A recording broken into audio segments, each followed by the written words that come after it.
एक छोटे से गांव में अली नाम का एक बच्चा अपनी माँ के साथ रहता था। उनका खानदान बहुत गरीब था और अक्सर घर में खाने पीने की चीजें कम होती। अली शुरू में बहुत मासूम और अच्छा बच्चा था, मगर जब वो मोहल्ले के कुछ शरारती बच्चों के साथ खेलने लगा तो उसकी आदतें बदलने लगीं। वो बच्चे दुकानों से छोटी मोटी चीजें चुरा लेते थे और अली को भी ऐसा करने पर उकसाते थे। पहले अली डरता था, लेकिन फिर उसने भी चोरी करना शुरू कर दी। कभी टॉफियां, कभी खिलौने और कभी पैसे चुरा लेता। आहिस्ता आहिस्ता ये उसकी बुरी आदत बन गई। एक दिन अली एक दुकान से खिलौना चुरा रहा था कि दुकानदार ने उसे पकड़ लिया। अली बहुत शर्मिंदा हुआ।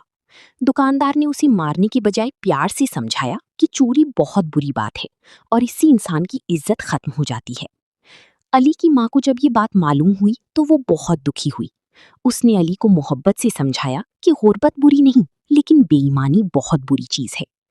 माँ की नसीहत और अपनी शर्मिंदगी ने अली के दिल को बदल दिया। उस दिन के बाद अली ने वादा किया कि वो कभी चोरी नहीं करेगा। उसने मेहनत करना शुरू की, पढ़ाई पर तवज्जो दी और एक ईमानदार बच्चा बन गया। यूं अली ने सीखा कि बुरी सोहबत इंसान को गलत रास्ते पर ले जाती है, लेकिन सच्चाई, मेहनत और ईमानदारी हमेशा कामयाबी देती है।